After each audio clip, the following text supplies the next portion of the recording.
Apa pandangan Pak Ustadz tentang perang Yaman saat ini? Banyakan juga yang bilang itu tanda-tanda kiamat. Apakah ada hadisnya? Perang ini jelas antara Sunni dengan Syiah, gitu kan? Jelas. Sunni itu siapa? Yang mengikuti sunnah Nabi. Syiah orang-orang yang menolak sunnah Nabi SAW. Orang Syiah tidak mengikuti sunnah Nabi SAW. Mana ada orang Syiah mengikuti sunnah Nabi? Syiah artinya pengikut Ali, gitu kan?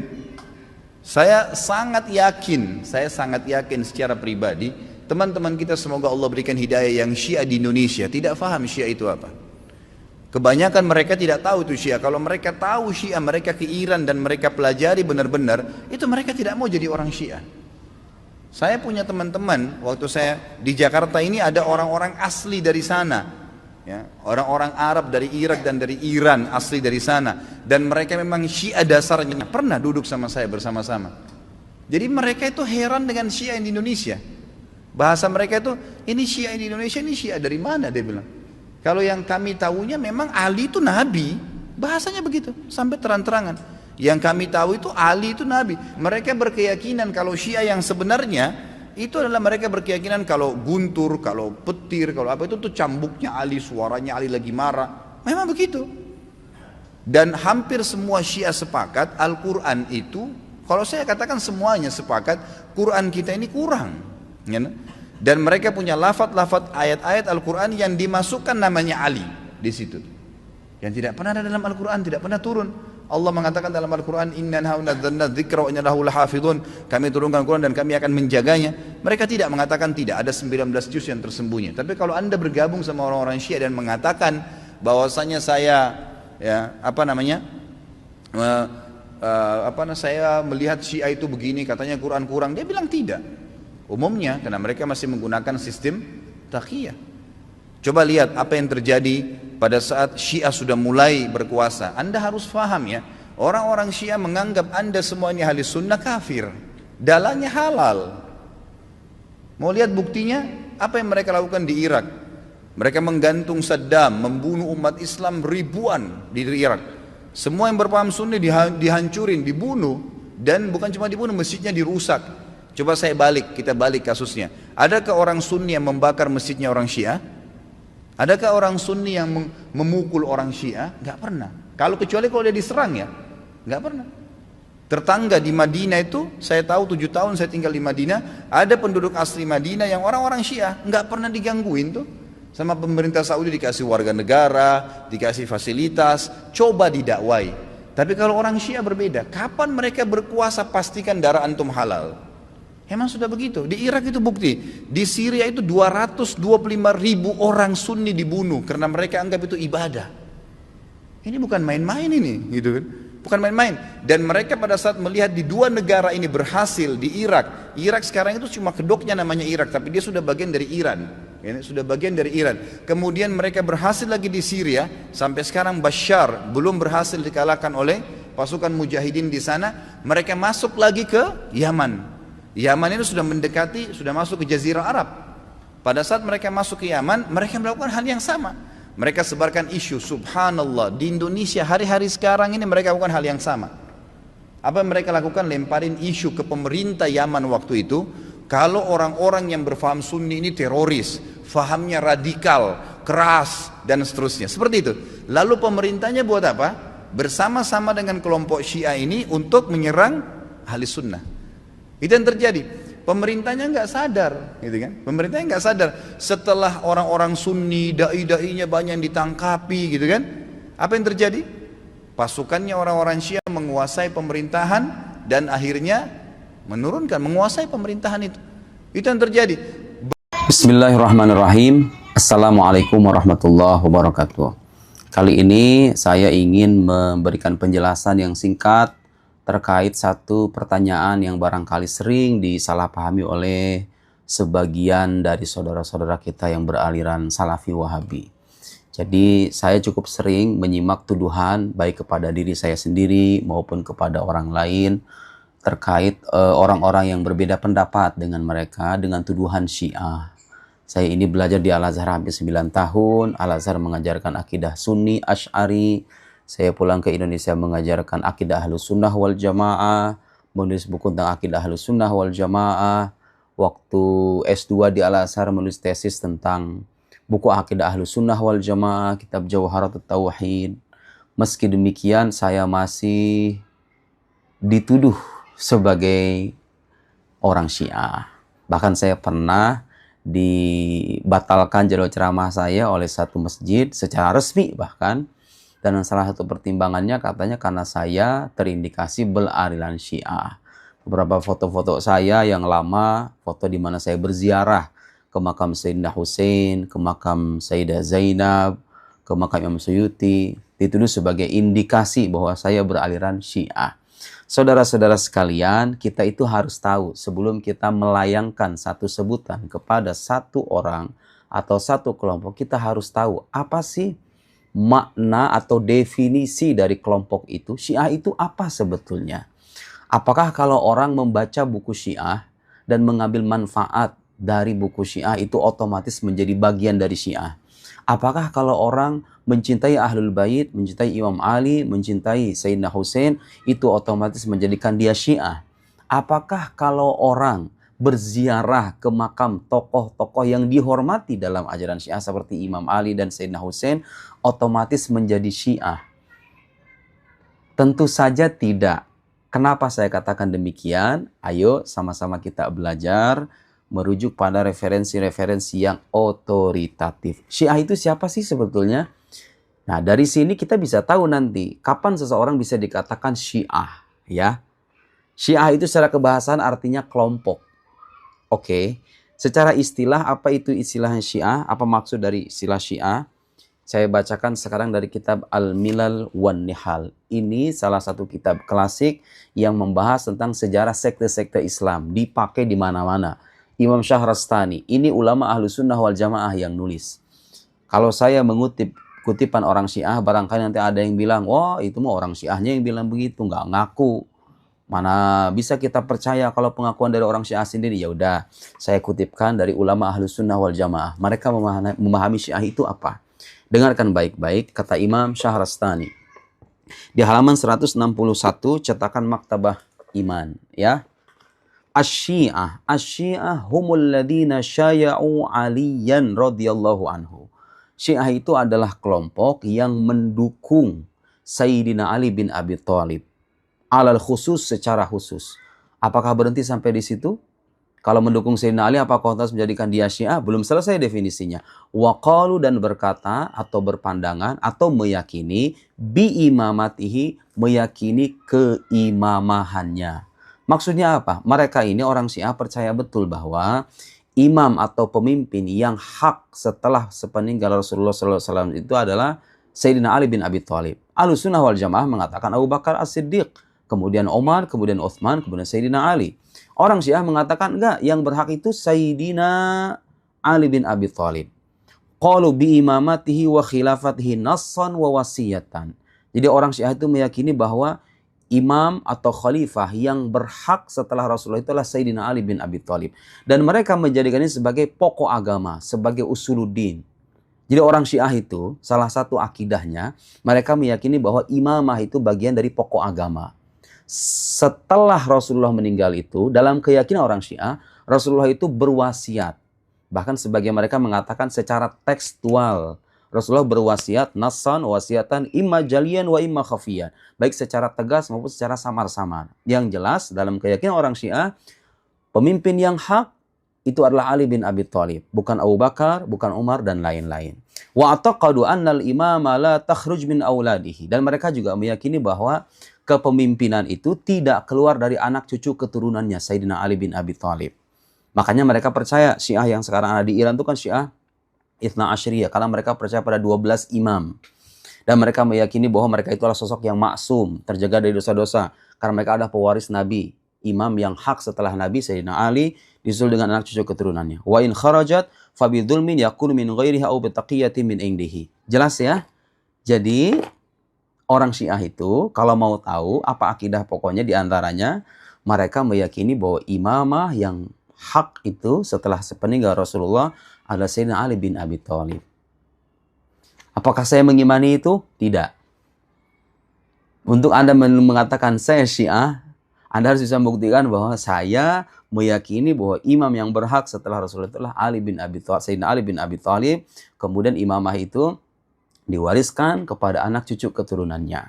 Makanya saudara-saudara sekalian, kita menjumpai ini, sebagian saudara-saudara kita yang Syiah ini, kadang yang ekstrim, bersikap ekstrim terhadap para sahabat, menghina atau mencaci maki para sahabat, merendahkan para sahabat. Saking mereka berlebihan dalam mencintai Sayyidina Ali bin Abi Thalib. Tapi mencintai Sayyidina Ali itu sendiri gak bisa menjadikan orang Syiah. Ayo, satu ya, selesai ini, bahwa soal kapan atau bagaimana orang itu menjadi Syiah, tolak ukurnya itu begitu.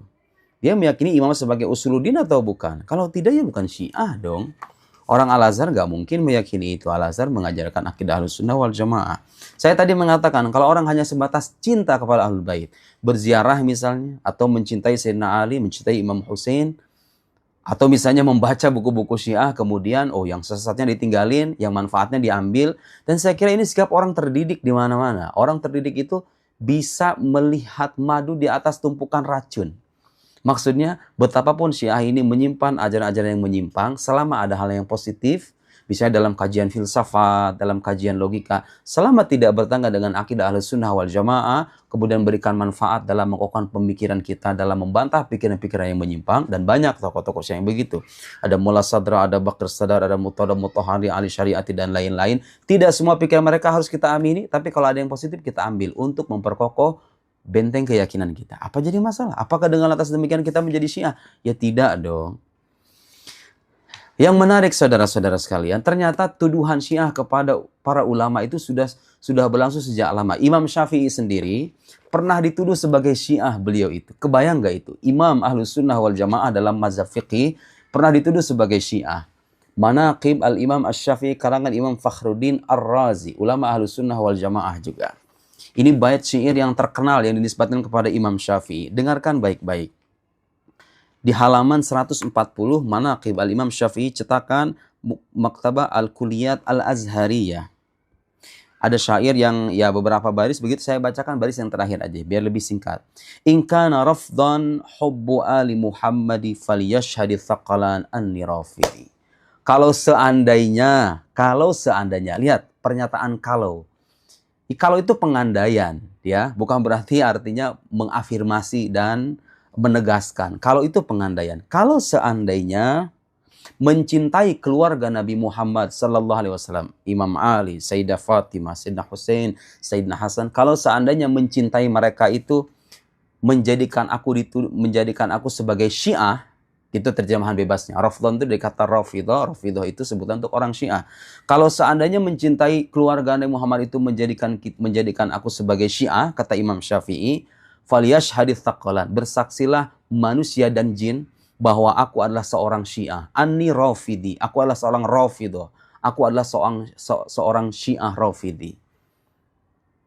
Coba Anda paham nggak maksud dari ungkapan ini apa? Maksud beliau itu apa? Bahwa mencintai keluarga Nabi Muhammad doang itu gak lantas menjadikan orang itu sebagai Syiah.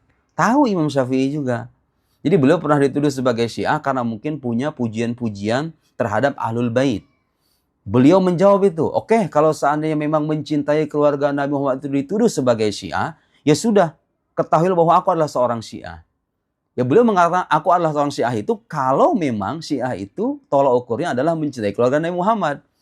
Tapi kan gak ada ulama yang mengatakan begitu. Gak ada saudara. Ulama yang mengatakan bahwa kalau orang mencintai Imam Ali, mencintai Sayyidina Hasan, Sayyidina Hussein, Sayyidah Fatimah, dia menjadi Syiah. Itu gak ada orang terdidik yang punya pandangan begitu. Makanya Imam Syafi'i mengatakan kalau seandainya memang mencintai keluarga Nabi Muhammad itu menjadikan sebagai Syiah, aku adalah Syiah. Tapi kan gak cukup hanya dengan mencintai doang, harus meyakini bahwa imam yang hak setelah Rasulullah itu adalah Imam Ali. Beliau meyakini enggak? Enggak. Makanya beliau bukan Syiah. Saya pernah nyebut kalau seandainya saya disuruh memilih antara Wahabi dengan Syiah, saya lihat ini Syiah punya hazanah, filsafat dan pemikiran yang kaya. Kalau Wahabi kok gampang mengkafirkan, gampang membid'ahkan, terus kadang bahasanya vulgar, suka menebar fitnah, mencaci maki sebagian di antara mereka ya. Saya bilang, wah saya lebih memilih Syiah. Kalau kan, ada kata kalau, mirip dengan ungkapan begini, kalau. Dan saya katakan dalam tulisan saya ini orang Sunni, Ahlus Sunnah wal Jamaah, bukan orang Syiah. Tapi kalau disuruh memilih, ya kalau dipaksa suruh memilih, saya bilang, yang ini manfaatnya banyak nih. Oh, yang ini kok ajarannya begitu ya. Ekstrim, eksklusif, kadang tuh tidak bisa berdamai dengan saudara muslim yang lain, gampang berburuk sangka, gampang mengkafirkan, gampang membid'ahkan, dan lain-lain. Kalau yang Syiah kok, ya memang ada kesesatannya gitu ya. Tapi kok nggak sevulgar mereka ya? Kata saya, lebih milih ini. Itu bukan berarti kita Syiah. Ada kata kalau. Kalau, ingkana, kalau seandainya. Tuh Imam Syafi'i sendiri mengatakan, kalau. Jadi nggak cukup orang berziarah ke makam Sayyidina Hussein, berziarah ke makam Imam Ali, dituduh, oh ini Syiah ini. Saya akan kutipkan lagi dari Grand Syekh Al-Azhar, Syekh Abdul Halim Mahmud, At-Tafkir Al-Falsafi fil Islam. Ini buku masyhur. Ini Grand Syekh Al-Azhar ya. Syekh Abdul Halim Mahmud ini gurunya dari Masyayikh Al-Azhar. Pak Quraisyab itu termasuk murid beliau. Pak Quraisyab sering dituduh Syiah. Beliau itu seorang Sunni, Ahlus Sunnah wal Jamaah. Tapi begitulah, saya juga heran. Kenapa ya? Orang-orang yang berbeda dengan kelompok Salafi Wahabi itu gampang dituduh Syiah. Ya mungkin itu senjata andalan mereka. Tapi itu menunjukkan ketidakpahaman mereka tentang apa Syiah itu sendiri. Ya. Nah, beliau ketika menjelaskan di halaman 102, At-Tafkir Al-Falsafi Islam. Silahkan di-download nanti. Ketika menjelaskan kelompok-kelompok Syiah, kata beliau, kelompok Syiah itu banyak. Wa birragmi anna Syiah tafarraqat ila ma la yakadu yuhsa min ahzab fa innahu minal mumkin taqsimuha ila.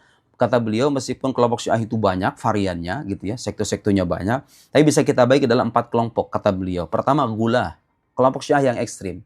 Yang ekstrim ini yang diantaranya ada yang menuhankan Sayyidina Ali, mencaci maki sahabat, mengkafirkan sahabat, yang ekstrim. Yang kedua, Ismailiyah, Syiah Ismailiyah, wa matafarra'a minha, dan cabangnya. Yang ketiga, Imamiyah Itsna Asyriyah, Syiah Imamiyah yang sekarang ada di Iran, gitu ya, yang percaya dengan 12 imam. Keempat, Zaidiyah, Syiah Zaidiyah. Ammal ghulah, adapun Syiah yang ekstrim, ya, saya menulis dalam tulisan saya bahwa saya tidak setuju dengan pandangan-pandangan ekstrim kaum Syiah. Itu jelas banget saya ngomong begitu, dan saya bukan Syiah. Saya hanya mengatakan ada hal positif, sedikit hal positif dari tradisi intelektual Syiah, terutama dari Syiah yang moderat, bukan yang ekstrim, yang bisa kita ambil, terutama dalam kajian-kajian ilmu-ilmu rasional. Dan itu bukan hal yang terlarang dalam agama kita. Al-hikmatu dhallatul mu'min, gitu kan. Hikmah itu, kebijaksanaan itu adalah harta hilang kaum beriman. Dimanapun kita dapatkan, ya kita berhak untuk mengambilnya. Dari orang berbeda aliran sekalipun, kalau ada yang positif kita ambil. Bukan berarti kita menjadi bagian dari mereka kan pada akhirnya. Nah, yang menarik ya kata beliau, ammal ghulah, adapun Syiah yang ekstrim, faqad badu wan qardu. Mereka itu sudah hilang, sudah lenyap. Bukan saya ngomong ya. Jadi Syiah yang menuhankan Sayyidina Ali itu, kalaupun mungkin masih bisa dikatakan ada, itu sedikit banget. Sayangnya yang ekstrem-ekstrem ini yang sering muncul di media. Anda lupa bahwa yang moderat sendiri itu sebetulnya ada. Orang Syiah yang moderat yang masih mandang orang Sunni itu sebagai Muslim, sebagai saudara mereka se-Islam. Satu payung dalam agama Islam. Waqad tabarra'a minhum asy-Syiah. Jadi orang Syiah sendiri berlepas diri dari mereka, dari orang-orang ekstrem itu. Al-Imamiyah minhum wa Zaidiyah, di antaranya Syiah Imamiyah. Jadi ada kelompok-kelompok ekstrim dalam Syiah yang oleh orang Syiah sendiri ditolak gitu loh. Dan sayangnya itu yang sering muncul di media. Padahal orang Syiah sendiri tidak mengakui mereka sebagai bagian dari kelompoknya. Mereka berlepas diri. Ini bukan saya ngomong, saya cuma mengutip doang. Nih, kemudian Syekh Abdul Halim Mahmud mengutip ulama Syiah Husain Ali Kashif Al-Ghita. Ya, ini terkenal di kalangan ulama Syiah. Nah, kemudian di sini disebutkan fahal muraduhu ma yusamanu ghulatu Syiah kal khitabiyah wal gharabiyah wal alawiyah wal mukhammisah wal bazi wa asbahu min al firaq al halik al mukhaladat al sabat ila Syiah min adh-dhulm wal fahish wa ma hiya illa min al malahidah kal qaramituh. Jadi Syiah qaramituh disebut oleh Kashif Al-Ghita, Husain Al-Kashif Al-Ghita sebagai malahidah, sebagai orang-orang kafir gitulah kira-kira. Jadi orang Syiah sendiri mengkafirkan kelompok-kelompok ekstrim yang menuhankan Sayyidina Ali itu. Wa nadhairuhum amma Syiah al-Imamiyah, adapun Syiah Imamiyah wa immatuhum, dan para imamnya, fayabra'un min tilkal firaq, mereka itu terbebas, berlepas diri dari kelompok-kelompok itu. Bara'atat tahrim. Lihat, Kemudian ya yang menarik, ini menguatkan apa yang dikatakan Imam Syahrastani tadi, bahwa yang menjadi karakter utama orang-orang Syiah itu apa? Kata Syekh Abdul Hadi Mahmud, wal imamiyah, dan Syiah imamiyah yang sekarang ada di Iran itu, mujmi'un ala anna nabiyya nassa ala istikhlafi Ali bin Abi Thalib bismihi. Syiah imamiyah semuanya bersepakat bahwa Nabi Shallallahu Alaihi Wasallam itu menuliskan secara tegas dan jelas bahwa khalifah yang berhak setelah beliau itu adalah Sayyidina Ali bin Abi Thalib. Kita Ahlus Sunnah gak meyakini itu. Ahlus Sunnah itu gak meyakini imamah sebagai bagian dari usuluddin, bagian dari pokok agama. Itu cabang agama. Kalau Anda gak percaya juga gak jadi masalah. Itu Ahlus Sunnah. Saya dan kita semua orang Sunni. Wa adhara dzalika wa alana, dan mengumumkan kepada sahabat yang lain. Wa anna aktsara sahabat dhallu bitarkihim, dan sebagian besar sahabat, kata orang Syiah nih, kata orang Syiah itu sudah sesat bitarkihim al-iqtida bihi ba'da wafatin Nabi. Karena sudah meninggalkan wasiat Nabi. Tidak mendengarkan wasiat Nabi. Wa annal imamah la takun illa binassin, dan imamah itu tidak terkukuhkan kecuali dengan adanya nas. Kecuali dengan adanya nas. Walhasil, saya ingin bilang kepada saudara-saudara semuanya, jangan gampang menuduh orang lain Syiah. Ada ulama, ustadz, atau siapapun. Kalau dia hanya sebatas membaca buku orang-orang Syiah, kemudian dia menolak akidah orang Syiah, tapi mengambil manfaat dari buku-buku mereka. Atau ada ustadz, Pak Quraisy Shihab itu sering mengutip Toba-Tobai, mufassir dari kalangan Syiah. Tapi apakah kalau mengutip suatu tokoh di suatu mazhab, kita menjadi bagian dari mazhab itu? Ya jelas enggak. Jelas enggak. Harus dibuktikan bahwa akidah yang dianut oleh yang bersangkutan sama dengan akidah Syiah. Percaya dengan imamah, percaya dengan kemaksuman para imam, dan lain-lain. Itu akidah. Dan percaya imam sebagai usuluddin. Kalau orang nggak percaya ini, maka dia bukan Syiah. Mencintai Ahlul Bait tidak menjadikan orang Syiah. Mencintai Imam Ali tidak menjadikan orang sebagai Syiah. Dan yang menarik dalam ajaran Ahlus Sunnah wal Jamaah, Syiah, Salafiyah, Wahabiyah, Khawarij, dan lain-lain, itu tidak kita kafirkan. Karena ajaran mengkafirkan, gampang mengkafirkan, itu bukan bagian dari ajaran Ahlus Sunnah wal Jamaah. Yang suka mengkafir-kafirkan dan gampang menyesatkan, ini kira-kira dari aliran mana? Semoga bermanfaat ya. Wassalamualaikum warahmatullahi wabarakatuh.